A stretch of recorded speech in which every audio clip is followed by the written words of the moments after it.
So this slide is on there. Key roles in the free enterprises, and the consumers and the entrepreneurs. Like, where do we fall in this? How do we have an impact? And I joked around about the South Park Jesus Christ con- potential cartoon series that didn't happen because of interest groups. The role of the entrepreneur in creating, developing these new products, and so on and so forth. Your rights as a citizen, right? So you'll see probably a question about eminent domain regarding the government's ability to buy your land for fair market value for public good. So it's supposed to be, and of course, there's actually some court cases still that are um, in the process of being litigated regarding purchasing land for private use or for public use using eminent domain. So there's all sorts of. There's always going to be something. There's actually a couple of banks out there that will not give loans to like cities or communities for eminent domain situations. You have to go to someplace. Some they just don't want to deal with it. It's just complicated. Public interest regarding the government. This is kind of where we started to talk about that laissez-faire. We don't want you. However, we do want you randomly here and there where we think we need you. And then we had talked about some of the health departments, those critical warnings, violations. It's nice to know. Like at one point, and it's no longer in existence, but there was a Chinese restaurant in Medina that they did shut down. Oh gosh, would have been before you were born. It was like one of my first or second years here. That was serving cat and dog and their meats. Yeah, it's years. Like again, years ago.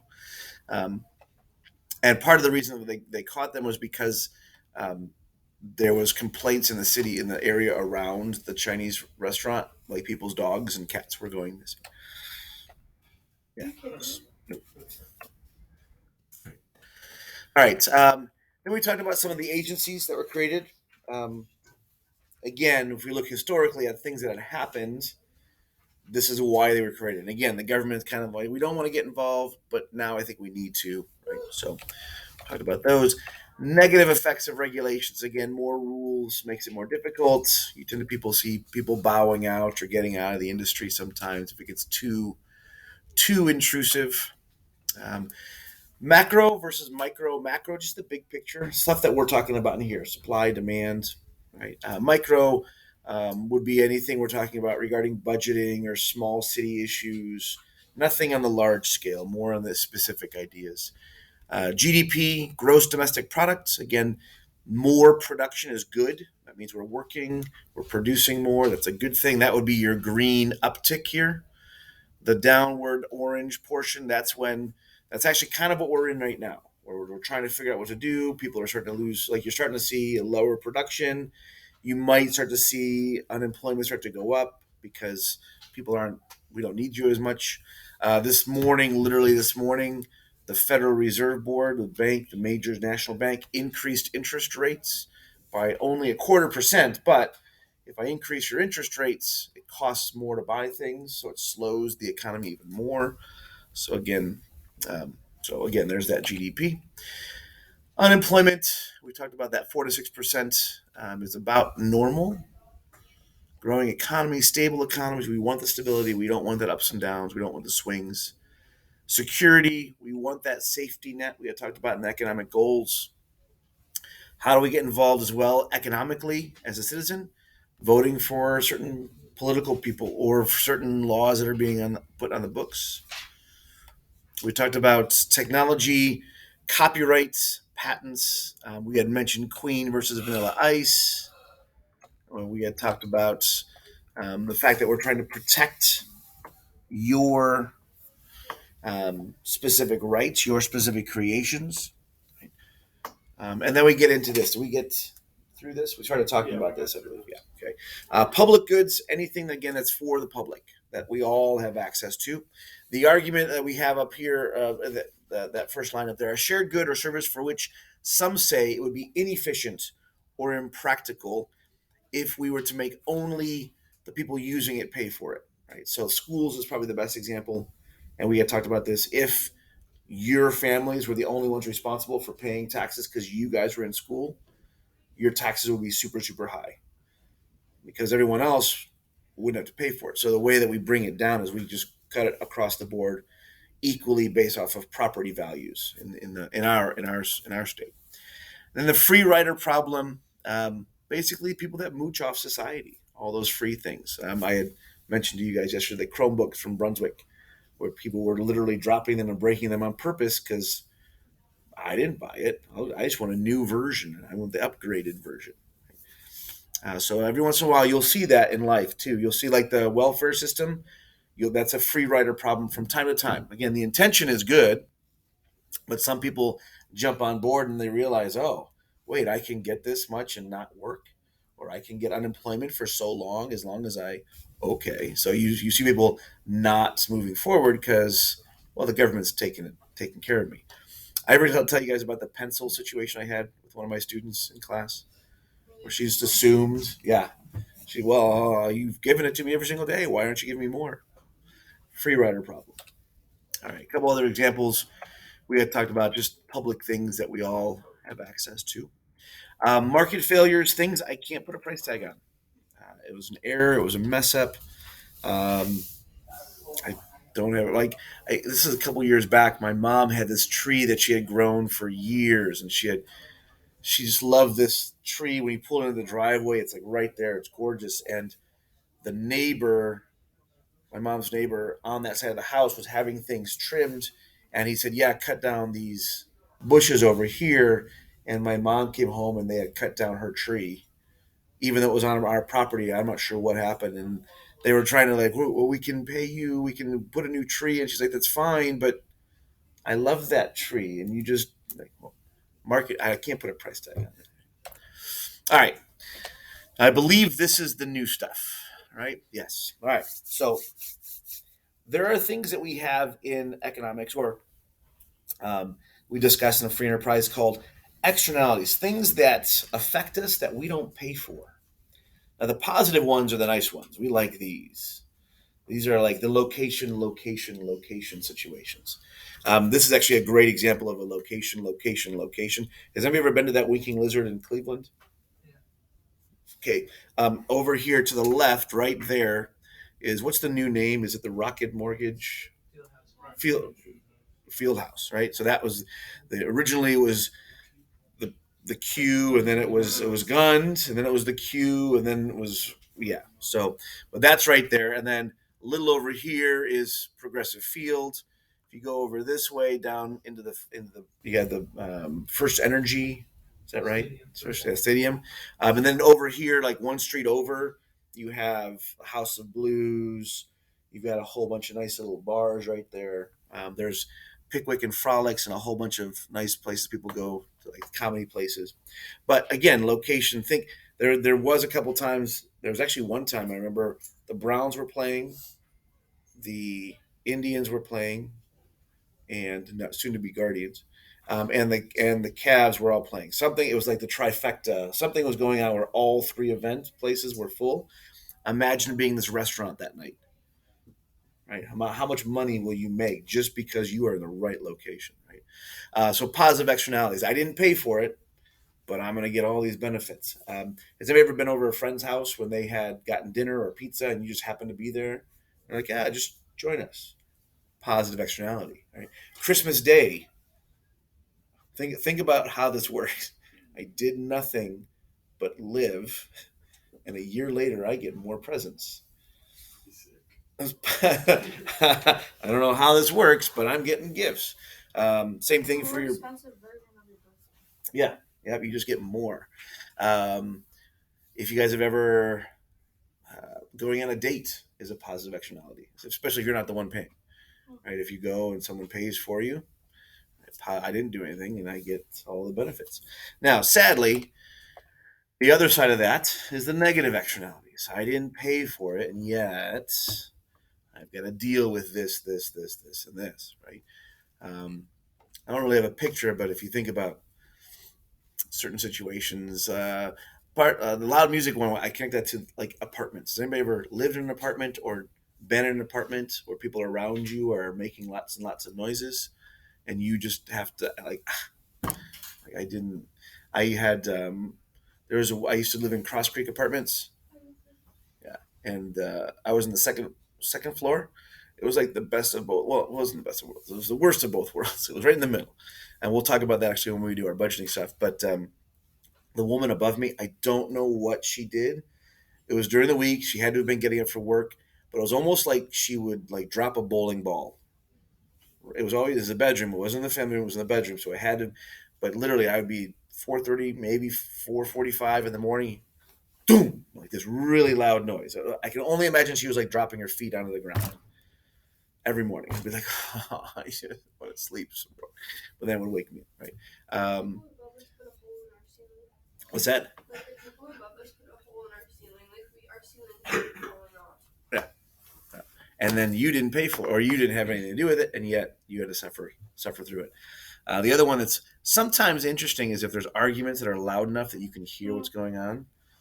There was I used to live in the apartments right behind a winking lizard, a little bit nicer, but the people below me, I was on the third floor this time. People below me so loud, I actually was like listening with my ear to the floor. So I was like, oh man, it was a pretty intense. It was like 3 or 4 nights in a row, so it had to have been a really serious situation. Um, Construction. Has anybody ever lived near construction? Yeah. All of the stuff that potentially my mom would have to clean the house, and then we'd have to like deal with my mom being upset from cleaning the house all the time. Um, there was. Has anybody ever seen the video of the mom, or it was? I'm not sure if it was a mom or dad that was just so upset with the people asphalting the street, she just ignored it and just drove through the asphalt anyways and pulled into the driveway, and the asphalt was like up onto her driveway, and the construction crew had to come back through and redo the whole. Yeah, that would be negative externalities. I didn't do anything. When they were redoing Pearl Road in Medina, you guys remember how crazy that was to get in and out of places and all that.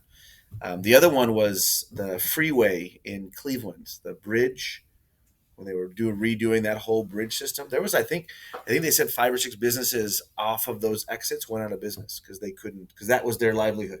People exiting the bridge that they had just shut down, they couldn't get those customers anymore. So it was very, very sad. But that would be a negative externality and a market failure. Like, how do you put a price tag on that? All right. Now, the government's goals, of course, is to maximize those positives, minimize the negatives. We don't want to have you guys to deal with it, which is why when Medina was doing that construction on Pearl Road, they try to leave one side open as long as they can and the other side open as long as they can. And they redo little things here and there along the way. Sometimes, like I know my mom, my sister, and brother-in-law, when they were redoing their roads, because it took so long, they actually ended up redoing like for free the aprons of all of the neighbors. So they redid the cement and redid all the sidewalk stuff for them because it was such a long process. Um, Number 4 on here, one of the problems that we run into, and this is going to be an argument you guys will hear, especially as you guys get older and get your own homes and move into the situations, is it better for the government to do certain things or for the market to do certain things? Right? Because if we look at a free market system, sometimes we can do things faster. I feel like market would be definitely And, because it and might be fair with the prices. there was one argument. It was actually a New Jersey. It was a city outside of Trenton, and their pipe system, their everything was just almost like 100 years old. It was like original piping for the sewage and everything. And when they went to the service department and said, how long would it take for the government, the publicly run institution, to fix this? They said, oh, 15, 20 years to redo everything if we look at budgeting it out. Well, that was actually one of the cities that then switched over to a private. So they literally got rid of their service department and they hired a private company to do it. And they basically hired the public employees to work at the private company, and they were able to get the pipes and everything redone in that city in a year and a half. And when they were talking to the employees that they were formerly public employees, now privately um, employed, they were talking about how they were given bonuses if they got things done faster. Whereas when they were public employees, it was just like, well, when you get it done, you get it done. Right? So there's always this argument between private versus public, and it's going to exist the rest of your lives and my life as well. All right. The last thing, and this is one of the the negatives of a free enterprise system is we will, no matter what we do, always have a poverty situation. We're always going to have people that are going to struggle, whether it be situational, whether it be um, self-driven, where they just, you have your drug situations, you just have your into poverty, and you just don't know what else to do, and so you kind of get stuck in that rut. We're always going to deal with it, and it is sad, but the government's role that we have created has gotten bigger and bigger and bigger. One of the first, God bless you, the first things that we did was back in the Great Depression. That was when we actually created the Social Security and that welfare. What had happened, for those who remember, we talked about that 1933 FDIC insurance. People's retirements, people's livelihoods wiped out in a couple days. So the government decided, well, we're going to put together a forced retirement program, which is Social Security. So it was kind of like the way and again, it's not a bad idea.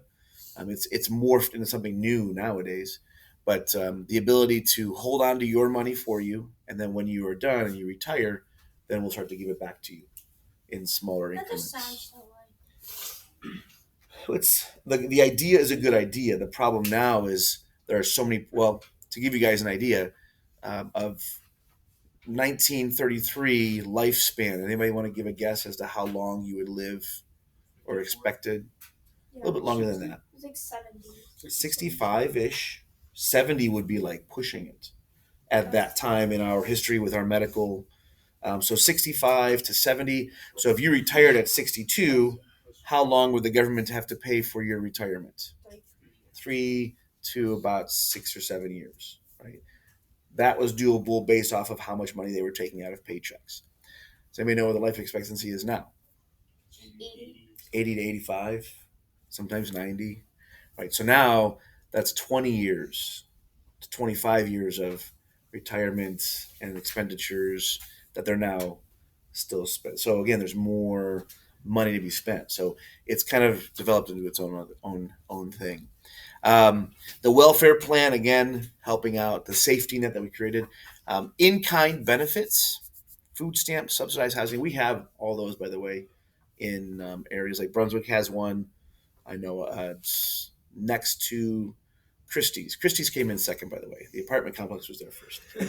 It's right across from KFC. It's the apartment complex. It's still a really nice complex. Matter of fact, one of my students that I have lives there, and she's like, it's not bad. She said the walls are thin. That's really it.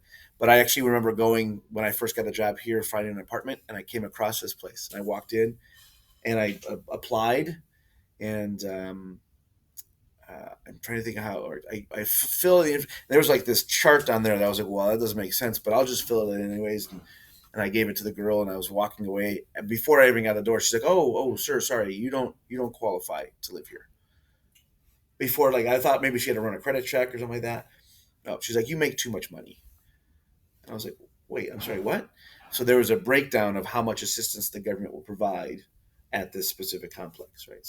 So there are subsidized housing situations. Sometimes you can actually get a house. I had a student years ago who was subsidized in an actual home where her mom paid half and the government paid the other half. So variations all over the place. Food stamps used to literally be food stamps, actual stamps where you get a booklet. My parents got it. We were on welfare for probably about 6 months at one point, and I remember getting those. Now it's a debit card, right? And they just put more money on it, depending.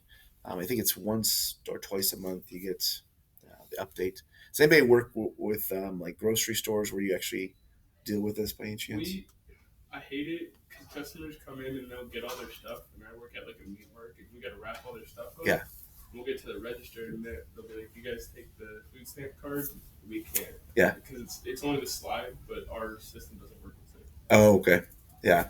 I know that sometimes even the products, like you can't. One of them, which I thought was interesting, was the rotisserie chickens at like Giant Eagle. Those you can't buy. You have to buy the chicken and cook it yourself. And then every once in a while, you'll go through and you'll see like those orange stickers. They'll put like WIC approved, and yeah. Anyways, so that's it, folks. How does money go on there? The state of Ohio. So if you're in the system, they'll update it.